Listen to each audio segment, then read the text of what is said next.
Hello, everybody. This is Oriana with Fanoos Magazine at fanoosmagazine.com.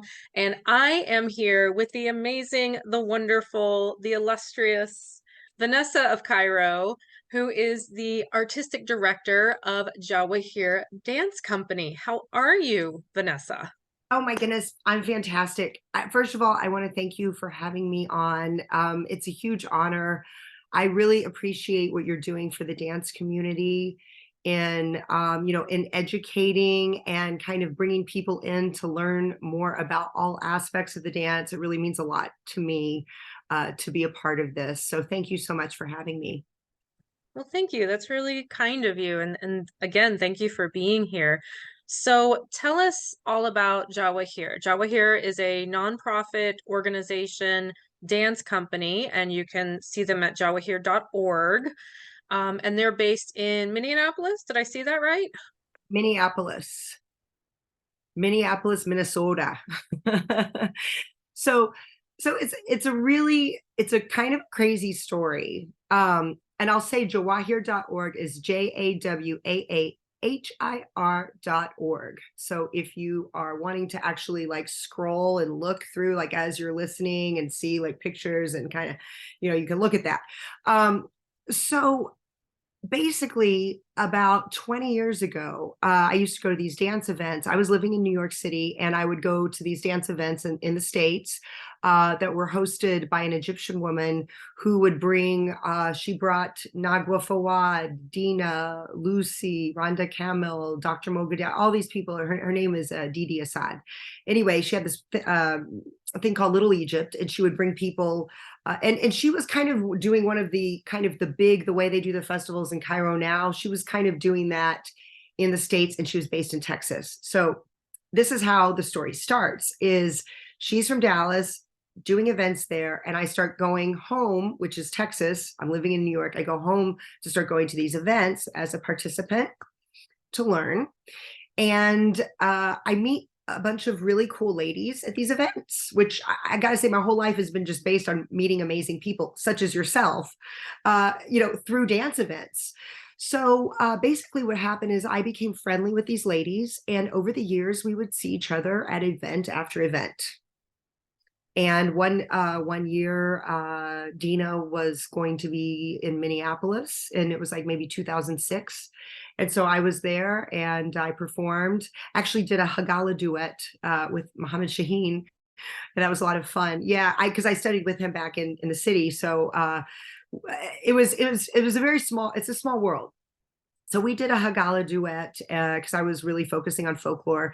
Anyway, these ladies from Minneapolis, their teacher was, was Cassandra Shore, who was the one who actually founded Jawaahir Dance Company and the Cassandra School of Dance. So she was the founder, and I saw her perform, and her performance was impeccable.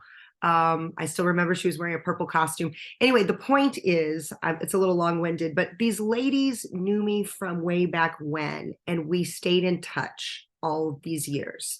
So COVID happens. I end up traveling, and fortunately, if I was going to be stuck anywhere, I got stuck at home, which was really great. And then I decided to stay in the States. So they contacted me and said, "Hey, what are you doing? We are looking for a new artistic director, and we would love it if you could, if you were going to be here in the States." So I went out there and met with them and set some choreographies, and basically that's what happened. It turned into an extremely good fit that happened from people I met 20 years ago. And I also got to see Cassandra again in maybe 2016. I got to pay her the compliment because we were together at a festival in Toronto with Yasmina Ramsey. It was a Blossom Festival. It was a very special creative festival for artists. You would choreograph, and there were panels. It was really, really good for people who were very interested in learning. And so I was honored that she invited me to choreograph some things, and I was on a panel. And one of the panels that I was on was with Cassandra Shore. And so I, walked up to her and said, "You don't know me, but I know you. I saw you dance 10 years ago in Minneapolis and it was great. And, and so it's so funny. Like, I had no idea that 7 years later there would be a pandemic, and then she would be retiring. And then, I would be invited, with her blessing to go ahead and take over as artistic director. And they did have company members helping in the interim during COVID. It was very difficult. But this company has been around for over 30 years. And she worked so hard to have the reputation be very high, to bring in artists of the origin for training, workshops, performances, shows. She was really, really big on live music, having live music in almost all of the shows, and teaching dancers how to work with live music. This year we are doing an event, which I should tell you about. We're actually bringing Kareem Nagy. It's going to be in November. So we're going to have our annual show, and it's going to be kind of our first big show since before COVID. They did some other events. We've done, some performances. We've done shows at festivals and things, but just us, with me as their artistic director, it's going to be our first show. So it's going to be the first weekend in November, and the details should be listed. But we can't do live music because of, it's really hard to raise the money right now. So that's one thing I really want to be able to work towards. But he's going to be teaching some amazing workshops, and we're going to be doing a show called Alouan Masr, which is Colors of Egypt. So it's going to be focusing primarily on folklore. There will be some Raqs Sharqi and some Oriental. And I was just there in Minneapolis this last week, actually setting a piece on the company. And I guess I'll go ahead and say it. Eshta Amar from Amar 14, Jalila, 9 minutes. We did it. So I'm looking forward to us premiering that in the show, as well as a lot of folklore numbers. Falahi, Gawazi, Saidi, Skandarani, Shamadan, and others. So it's going to be a lot. It's going to be a lot of fun. For me, the work that we're doing is a great way to be able to make people interested in the art form as an artist. So there's belly dance, and I love it. I do it. Raqs Sharqi, however you want to call it. There's belly dance for fitness. There's belly dance for art. There's fusion. There's all sorts of things. Coming from a dance background, I have to appreciate all of it, whether or not I do it. I appreciate the effort that people make. But what Jawaahir is doing is we are trying to be as authentic as we possibly can. And even though the members are American, because most Arab communities may not want their women or daughters, wives, sisters to perform. Sometimes they do, sometimes they allow it, but sometimes they don't, usually more often than not. We are kind of taking the torch. So we're learning from the people of the origin. And I learned so many things, during my time in Egypt. And we are presenting it in the most authentic way. And in my, my dream is to be able to just make sure that if an Egyptian or anybody from the origin of where these dances are coming from saw the work, and it's happened before because I've heard feedback that they go, yes, this is it. This is great. How did you learn? I don't know, but thank you. Thank you for doing it. Thank you for doing it in a respectful and the right way. So that's, and it's tough, because when you are somebody not of the culture, sometimes there are those issues, but our goal is to present the work in its authentic form in the best way possible, to make it accessible and easy for others to see, and hope that they will become interested in learning and studying and continuing this, so that we have younger generations who are interested not only in belly dance, but also in folklore. That's the main goal. In a nutshell, that's it. Yes. I was long-winded. Welcome to my world. You're not long-winded, you're thorough. Yeah, well, Thorough. Thank you. I am nothing if not thorough. It's funny. Anyone who knows me knows I'll go off on tangents, but it does come back around. But to me, truly, when you think about the work, people like to work with people they like and people they know and trust. And it's been such an honor for me. But I couldn't think of like a better way, than to meet the people you would actually be later directing in a class. In That's a true. Good you point. know, we're there studying with Egyptian masters. I had a detour which took me to Egypt for 12 years, and all these things happened along the way, but they were still there doing amazing work here in the States. We can't just think that it doesn't happen here, because there's fantastic artists, dancers, teachers who are doing real work, very, very good work that should be applauded and commended. Yes, I went to Egypt, but man, there's a lot of really great stuff happening here, and let's not forget about it you know. Speaking of Egypt, in case anybody doesn't know who you are, I did a little digging. Ooh. And so you have your background in ballet, musical theater, strong dance background, and then, like you said, you spent 12 years in Egypt, which I hear rumor on the street is that is the longest professional American ballet dancer in Cairo, something of that nature. And you held contracts with major hotels for your dancers and your work. So this is not something that you're unfamiliar with directing and organizing these productions. Yes, I definitely got my feet wet. Um, so I was in Egypt for 12 years. I was in Cairo for about half of that. I my first contract was in Luxor, and it was a really cool contract because it kind of taught me a lot really quickly. There were some foreign girls and Egyptian male dancers, and some of them were the ballet boys and some of them were the folklore guys, and I learned a lot.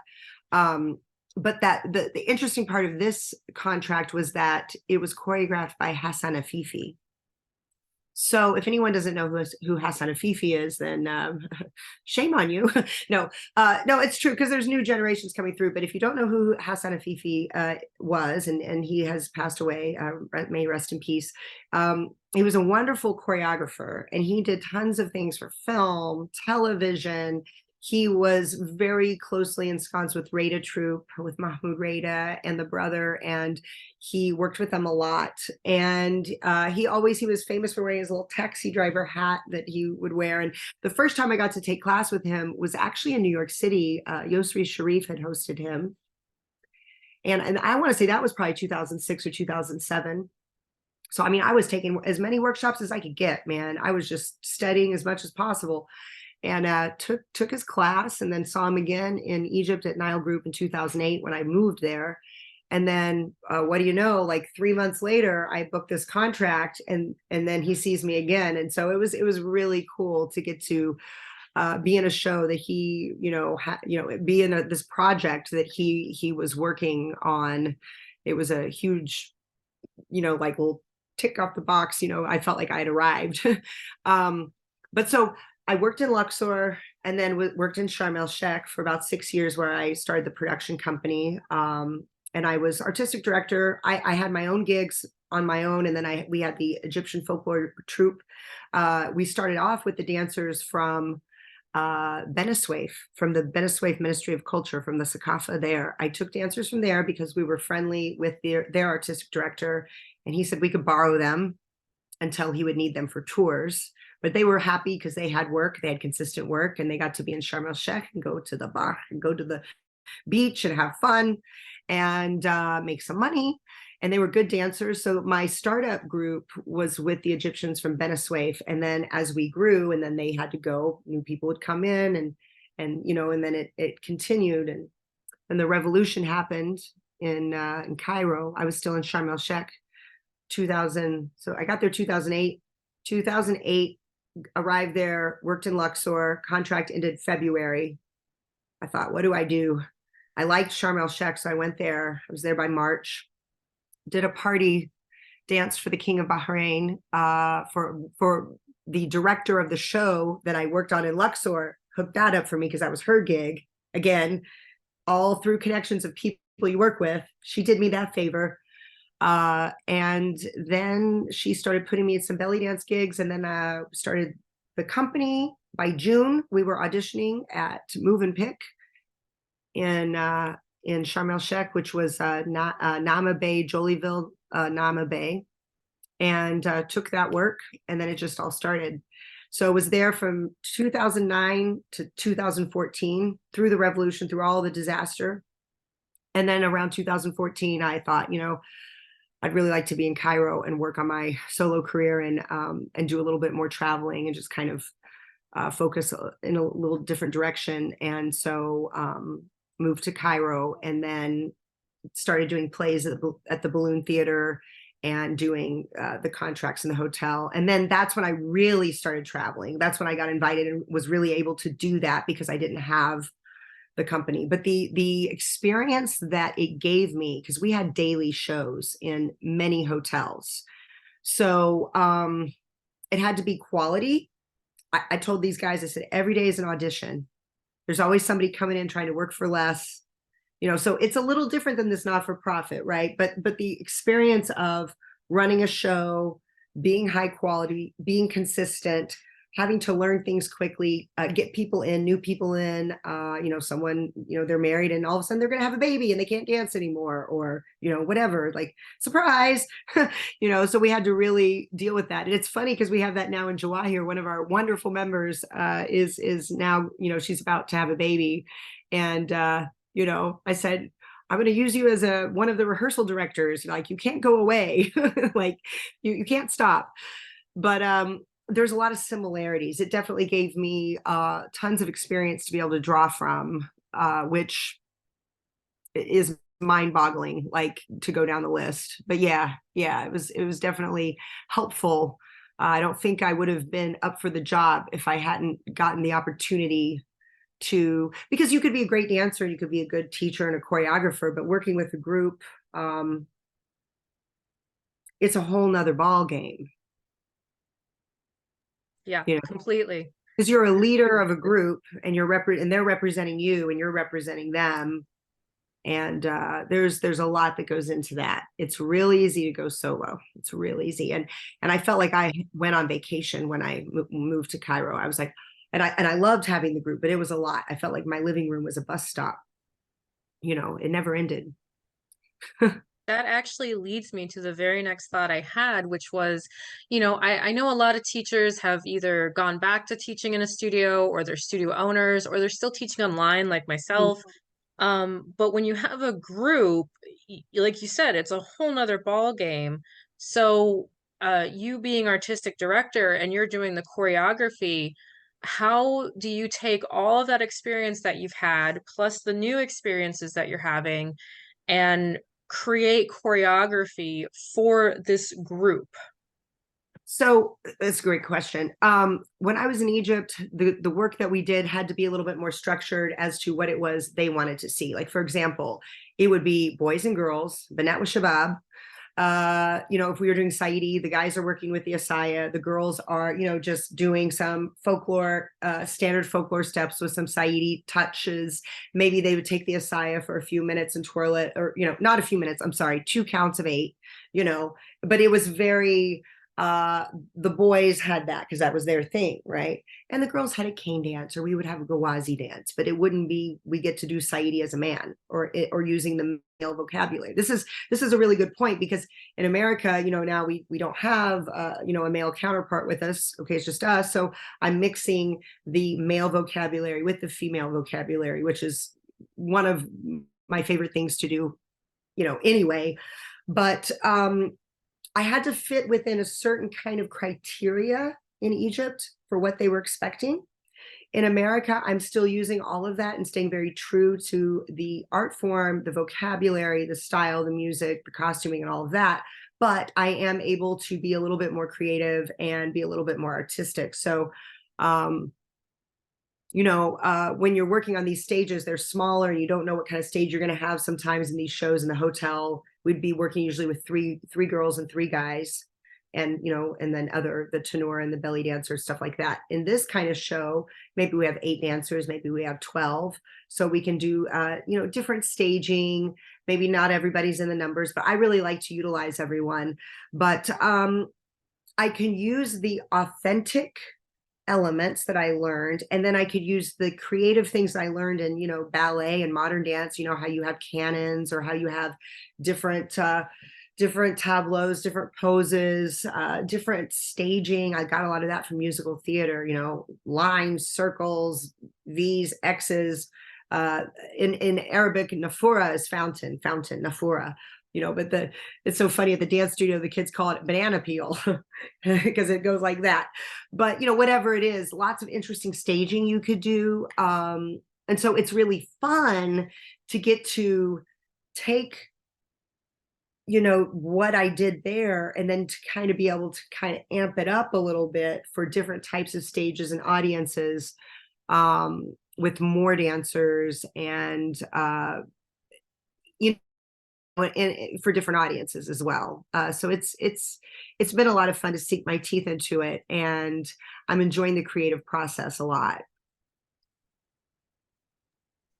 So what is it like to be a dancer in Jawaahir? I imagine that this would attract those that are very serious about their dance or are looking for something very specific. What would you say is the benefits that these dancers are reaping from all of this rich experience? Thank you for calling it a rich experience, because I believe it's rich for all of us. Even myself as artistic director, it's a rich experience. I believe that they're getting great training. I believe that they are, learning how to work as a team, pull together, see who is good at doing what, and be resourceful. This isn't okay. So this is a not-for-profit. Now, dancers can at times get stipends and things like that, but like if we're just trying to operate, for example, we rely on a lot of grants and donations. So in years past, maybe fewer people were applying, or maybe the criteria was different. And then sometimes things change. All of a sudden, after COVID, more people are applying. Maybe we don't get all the things we used to get, and things have to kind of shift and change. So the people who are there, they want to be there. They are hardworking. They are dedicated. They are absolutely serious. In fact, right now, I mean, we're not really looking for members. If there was somebody who desperately is interested to be a part of it, they can contact me. But we have a good group, and I want to say that I have thrown some invitations out for future, but like my first year with them, I didn't really.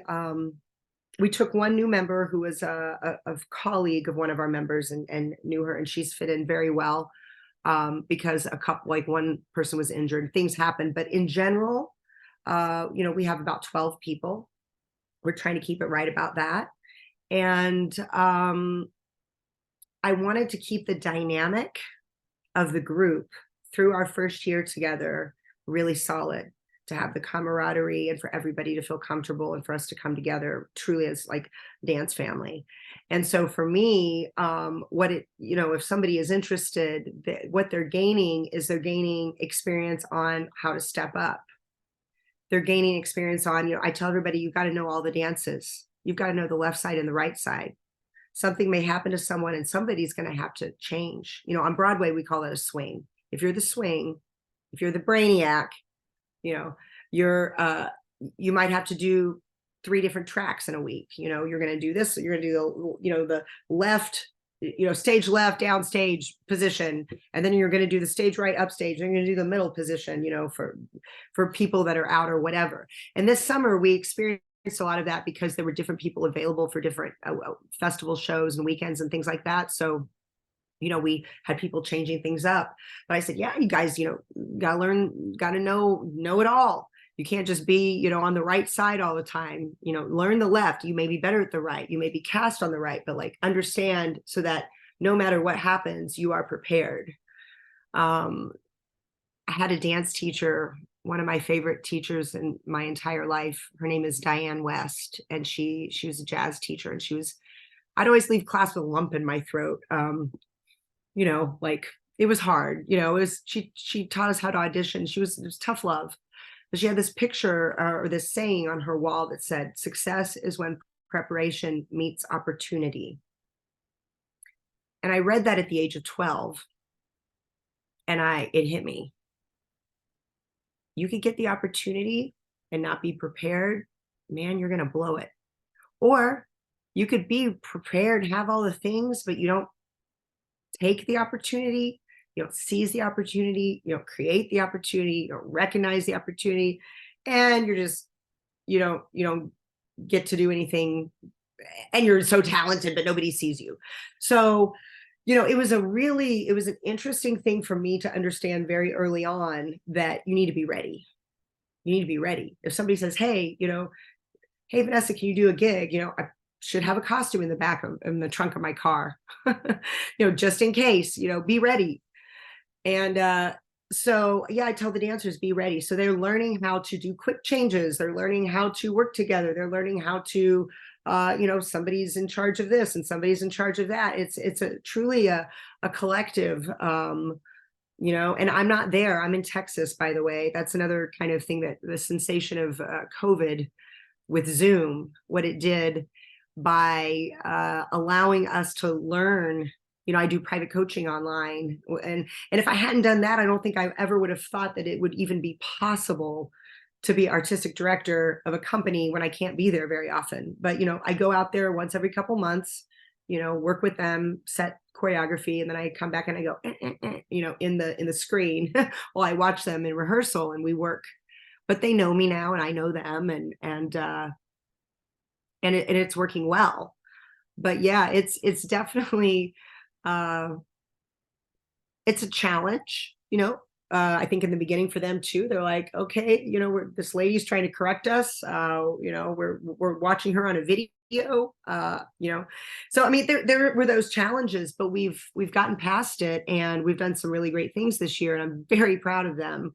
So they're gaining so much experience in so many ways, that I feel that they would be prepared to do anything should they want to. So you touched on something that's actually really important here, which is that you do not live in Minneapolis. You are in Texas. So a lot of your interim training is through Zoom. And I mean, I feel like you could be a part of any Facebook group for dance teachers, and you can see that having a troupe or directing a troupe or being in charge of a troupe in some capacity has its challenges with Mm. people's personalities and everyone's schedules in order to rehearse and buying troupe costuming. And if you are not physically always there, how do you delegate those responsibilities? And what can you say to maybe somebody that's having challenges with their group and making these things work?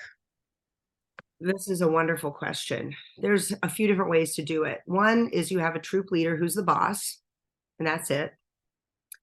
Another way is to have kind of a collective where you have a few people.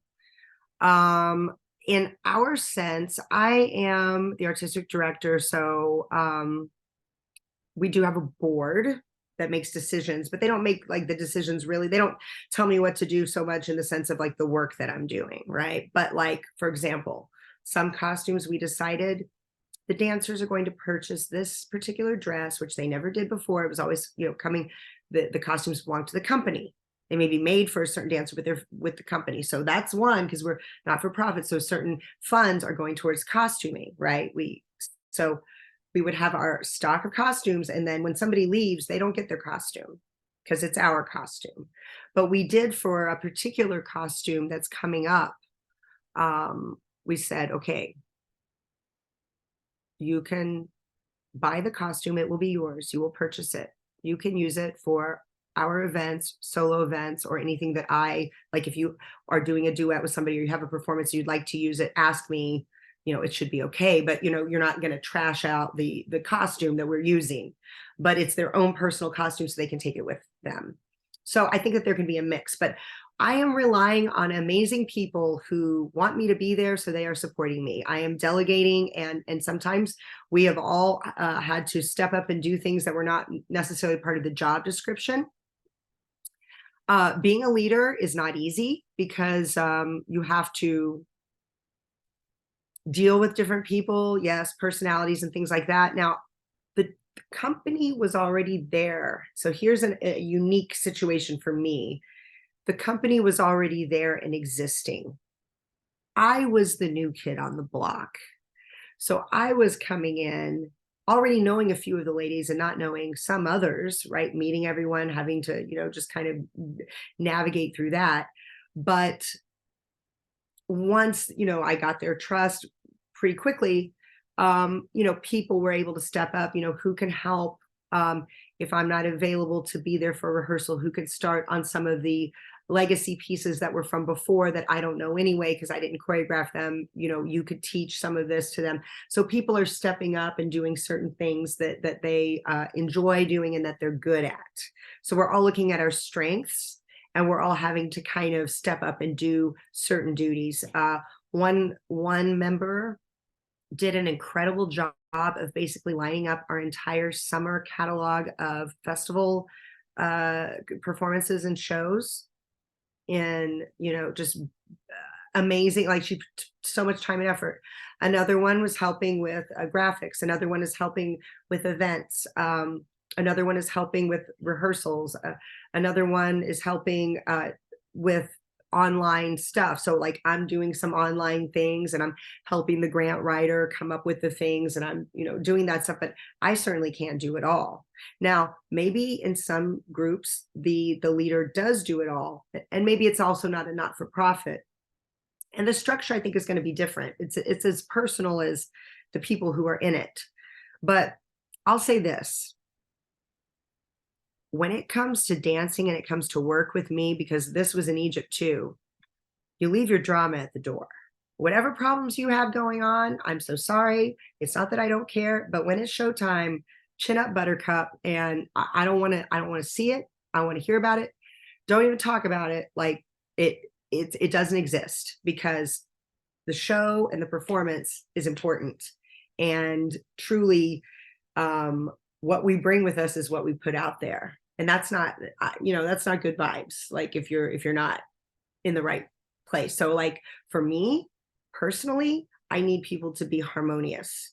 When I was in Egypt, sure, there would be some times where certain people didn't get along, and you couldn't really avoid that. You're just like, okay, just get through the day. Because truly, you might have a tenora guy that used to be married to this guy's wife now, and they hate each other or something. I wasn't, I'm just like, guys, escort. I don't want to hear you. Okay, that was a situation. But when it comes to women, you have to have respect. There need to be expectations. Schedules are set. Sometimes people miss rehearsals. Sometimes people go on vacation. Sometimes people have to take a leave of absence. I always, I say, let me know that you're not going to be at rehearsal. If you can't be there, okay, watch the video. We record it on Zoom. Watch the video. Just catch yourself up. Like, I'm not going to make you feel horrible for not being able to be there, but let me know. Like, let me know. Let somebody, or the rehearsal director, let somebody know, so that we're not going, where's so-and-so? Like, it's just a matter of respect for certain things. But I believe that people who want to have a group have to understand that with the leadership and with all that come so much responsibility.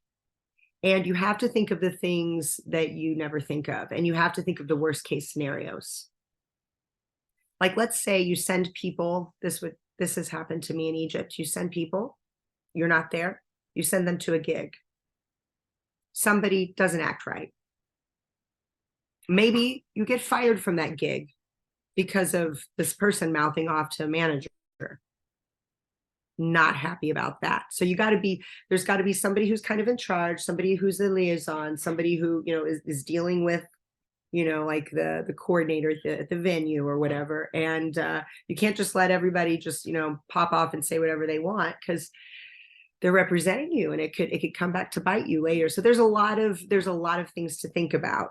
And actually, just as I mean, things were just coming to me just now, like in real time, like, some memories.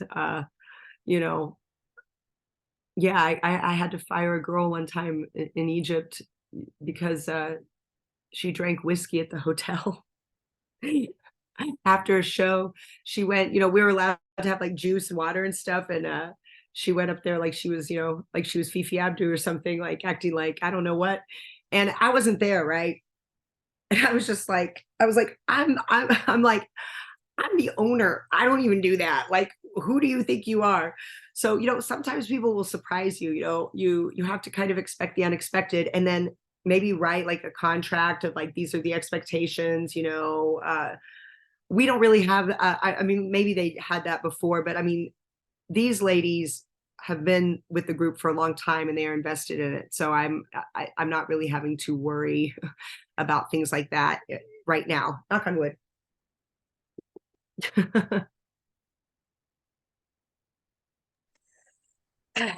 Yeah, that's bringing back memories too. Okay. I feel like Yes, we're and doing a series of behind right. the scenes. Yeah, I Mhm. feel like every troop director watching this is going to be like, yes. Or girl, or But you forgot your shorts. Like, what are you talking about? Or, where's your bra? right. So flipping the script, if you were a serious student or even a we'll say a budding student of dance and you want to join a group, you're thinking about auditioning for something, a lot of students go for student troops or even professional troops as a way to make camaraderie and to find their place and to be able to escalate their dance in a way that maybe they can't do as a soloist or studying on their own. What would you recommend to somebody to look for in a group? What kind of style, what kind of qualities should they be looking for to make sure that they have a good experience? Well, I would say you want to look at the troop members and see how long they've been with the troop. It's like I used to wait tables at this place in New York City and nobody left that restaurant. Like, you couldn't get in to work there because people were there 25 years. Like, you couldn't get in. Like, if somebody left, it was because they were having a baby or they were moving to Vermont, or you couldn't get in because everybody loved it there. They wanted to stay there. So that is a really good sign. Now, of course, if somebody is starting up a troop, then you don't have that advantage to say, hey, most of my members have been with me for 5 years because they love it. Because when you see that people have been there for a long time, it shows that they are proud of the work that they're doing, that there's consistency, that there's that they're able to grow up inside that group. So to me, that is like, how reputable are they? Also, the leader, how do they act? How do the people act? Are they kind? Are they snobby? If people are snobby, I have nothing to do with them. Not at all, because there's too many great artists out there in this world now, especially now with online stuff. There's no reason, like, there's no deep attitude. Now you can say, I deserve to be treated with respect. I'm an authority in this field. I'll say that all day long. But I mean, I was sitting there, sewing the Falahi costume myself too. So, like, I'm not going to act like do you know what I mean? There's a difference. But I would say I have had the most learning experiences by dancing with troops. I had the opportunity to dance with Dahlia Corella in New York City with the Dahlia Corella Dance Collective. And we were doing more like kind of fusion oriental with flamenco and different modern and different things. Amazing. One of the best experiences of my life, because I learned how to use the fan. I learned how to do different things, doing duets with other people where, I have some skills and they have some skills and we come together, and I come out feeling like I became better because of that. So you want to work with people that are, I'm sorry, but this is really true. And you want to work with people who are better than you. Don't be too proud to say, I want to level up. I want to work with people who are good because it's going to make me better. That's okay. And then one day you'll be one of the better ones and you'll take somebody under your wing. I mean, there's the time for all of that. There's the time for being the beginner that's like so excited, and I also feel that when people get bitter or jaded, it's time for them to go. So uh, if there's a company member who, didn't get what they wanted, or, didn't like their position, or is mad about something and they're always complaining, there needs to be a talk about that. So as somebody who is on the outside looking in, you have to hear, do these people gossip about each other? How do they act to each other? How do they treat each other? What's their vibe? Because honestly, that matters. It does. You could be learning in class. You could be taking workshops from people all over the world to learn. So I think that if you're going to associate yourself with people and represent them, and also have them representing you and your character as a person who is working with these people, it's your reputation as well. You want to work with people who go out there with integrity, who, are impeccable. It's like the 4 agreements: be impeccable in your word, always do your best, don't take things personally, and, don't make assumptions. Like, those things are things you need to use also when you're a director or when you're a troop member. I put Sally in the front row and I don't put Susan in the front row. Well, Susan can't take it personally. Maybe you just didn't, maybe Sally had it better. And it's my job to say, I'm going to put the people who are, who know it, who aren't going to be looking around, in the front. Now, also with the professional troop, everybody should know it. But, when it comes to student things, like, sometimes things aren't fair. Sometimes you have somebody who's new, but they just get it. Then you have somebody who's been there 5 years and, God bless them. They're doing their best, but they really shouldn't be in the front row. I think sometimes people pay attention to politics, like, oh, this is so-and-so's friend, so she showcases them. To me, yeah, if my friend is doing an exemplary job and deserves to be showcased, most certainly I will showcase that person. But I will not just showcase somebody because they're my friend. You got to do what's best for the look. Even when I was dancing in my group, in my Vanessa show in Sharm el Sheikh, I wasn't always front and center. Sometimes there would be a girl that was shorter and she knew the dance and she was really cute and she knew exactly what she was doing. And another girl and I would be in the back and I'd put her front center because it looked aesthetically more pleasing to the eye. So I think that a troop director has to understand these things, and a member has to understand that if they have a good troop leader or company leader or artistic director or what have you, that they're going to be making decisions that are best for the group. So you've got to understand that. Now, in the dance world, like, I don't want to say the real dance world, that's horrible, I don't mean it like that, but the classical dance world, and I did say it, and I will, because here's the thing: a lot of people don't take us seriously. And you know why? Because we don't take it seriously. Show up on time, come prepared, have all your things, be quiet in class, don't talk, study. So yeah, I mean, it's true. And I'm a student and I'm a teacher. I'm both, and I will always continue to do that. So it's important that people do that and continue. Doctors go to continuing education every year. So we can't think that we, know it all. Look, I had priceless experience in Egypt, learning so many things. But that doesn't qualify me to never study or take class again. That would be unwise. Now, maybe I have learned a lot of what there is to learn in the folklore dances, but maybe understanding a Lebanese dance or a Moroccan dance or another sort of dance is going to help me understand this dance in a different way, and the correlation and the differences. Also, another thing is, I will never say, oh, I'm an expert on that. Here, let me tell you. I'll say, you know what? I'm real. This is not my forte. I'm bringing in so-and-so to do this because I'm not really the best at it. Sure, I could throw something together. I could make a dubka. Sure, I could choreograph a dubka right now and it would be all right. It'd be okay. But why would I do that? And why would I cheat my troop and my people? And why would I cheat the people who are actually really, really good at it and take away an opportunity for them to get to share their knowledge? right? So I have to look past my own ego, my own experience to say, hey, I'm not the expert on all things. And a good troop leader would want you to be able to learn different things, study with different people, possibly, so that you could understand the differences, what you like, what you don't like. Now, she could say, when you're dancing in this troop, these are your arms. When you're dancing with other people, do what you will. You know, when you're with us, it's like this. Okay, fair enough. You know, I get it. Like, you want to be uniform, right? That's cool.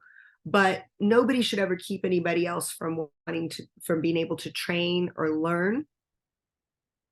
So that for me is also another thing that you should look at as a student who is thinking to expand your horizons. Are you going to be with somebody who's going to help you grow, or somebody who's trying to stunt your growth? That's huge for me. Somebody who is, you know, they can be a little hard. I can be a little hard. I can say, hey guys, we did this last week. I wasn't thinking we'd have to go over it again. You know, but I'm also, hey, when they get it right, I'm like, thank you.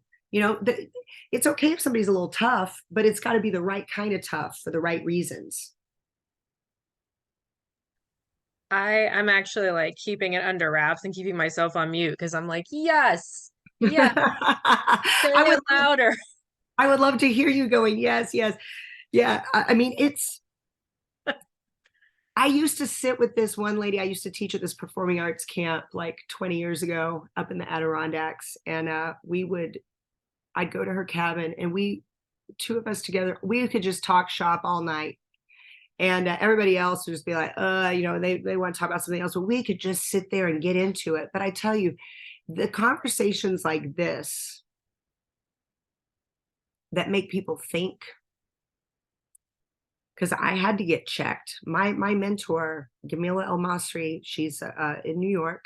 She actually makes the beautiful Saidi sticks that I use, and the shamadans. She decorates them, and she did these beautiful kits for Jawaahir because we couldn't ship all the shamadans to her. So she created these kits where you could. She gave directions on how you can put the decorations that she made and assemble it onto the shamadan. It was genius. Anyway, Gamila had to have, you know, some talks with me as a younger dancer, saying, hey, look, you know, you're not, you're all right, but you know, you're not really doing our dance. Like, you need to do some research here. Like, she gave me a Mahmoud Reda Troop VHS. It was like, watch and learn, you know. So sometimes you got to have those hard conversations, and the hard conversations are the ones that are life changing, because if it hadn't been for her, I wouldn't have been ready. I wouldn't have probably done the work I did in Egypt. I don't think I would have had the career that I had if it hadn't been for her saying, look, honey, you're a good dancer, you know, you're doing all right, but you're kind of a dime a dozen, and there's so many things that you could learn. Like, there's potential in you, but like, you're not, you don't even know it. And you need to learn this if you want to be able to have more, to have a wealth and a depth to your dancing. Doesn't mean you have to do these dances all the time, but you need to understand, so that when the rhythms change, you can understand and throw out some of these steps that belong, like in an entrance piece, you know, basically giving a shout out to the Saidi, or a shout out to, you know, a Khaliji rhythm or something, so that the people understand that you recognize what the hell is going on. Uh, you know, it's not for nothing. So if it hadn't been for, you know, a few tears and some tough conversations, I don't think I'd be here right now. You know, and I wouldn't have gotten to teach a workshop that you attended, and I wouldn't have been invited to be the artistic director. I wouldn't have had the career that I had. It was because of those life altering moments where you go, oh, I have more work to do. And you wipe your tears away and you go, okay, that sucks. That was hard. That was rough, you know, but then you continue. Yeah. This has been incredibly insightful. I have every faith that this will be no, really, like a really good watch, and really something to think about and chew on for both troop leaders, people in troops, those that are thinking about a troop or thinking about forming one. So before we wrap it up, and I'll put so much information below this video, please, you know, like everything that we mentioned here will Donate. be Donate so we can buy more costumes. Just kidding. You can donate on Jawaahir's website. Is there anything that you want to promote? Anything that you've got coming up? You mentioned Kareem Nagy. Yes, I mean, pretty much that is our big event for the rest of the year. And we are planning to have the in-person workshops and then to make the video of the workshops and shows available after the event so that people can purchase them. We will not do a live stream because we don't want something to go wrong with the internet or something weird, but we will record them. And if people want to purchase them after, we will have that option on the website. But Kareem I've had the opportunity to work with him. I've worked alongside at events with him for years, but after COVID, there was a couple really great events that we worked at, and just really, I respect him so much, and so it's a real honor for my first year to be able to know that I can trust what he's bringing and what he's doing. He's really the real deal as a musician, as a dancer, as somebody who knows all the things, the context, and just as a person, man. He's a really cool guy, stand-up artist. He writes, he composes, he has his one-man play. He's got all kinds of really cool stuff that he's doing, and he's doing so many things to help bring awareness to the Arab community and for the Arab community. And that's what Jawaahir is about. So for me to be able to present him and give the people an opportunity to study with him is a huge honor. And so, I mean, I just say, if you please support him, because he's worth it. He deserves it. And I think at this point in our lives, to me, it's all about respect. And I respect him, and I'm just very proud to be able to put on a show that's going to showcase his talents, and then let us do what we've been working so hard. And then we're also showcasing some of the legacy pieces from before, because that to me is also very important, to continue some of the history. I'm not just throwing everything out. It's like, no, we're saving things, and we're going to use them so that people can see the journey and the differences, and how beautiful those differences are, between the styles and the choreographies. So I just encourage you all to support your colleagues and your artists. If you like something, support it. If you like something, share it. I think in today's age, a lot of people tend to share the things they don't like. They share the things that they want to throw a fit about. And it would be lovely if they would share the things they're like, damn, this is good. Hey, here's for your viewing pleasure. Check this out. Let's share the good things. Let's share the stuff we like. So, I mean, if that could be my one wish, that's what it would be. I could not have said it better myself. It has been an absolute pleasure and an honor to have you as part of the magazine. And like I said, I think everyone will thoroughly enjoy this, and just thank you so, so much again. Thank you. It's been great. And I look forward to seeing you soon. Inshallah soon. Thank you so, Inshallah. so much. Inshallah. Masalam.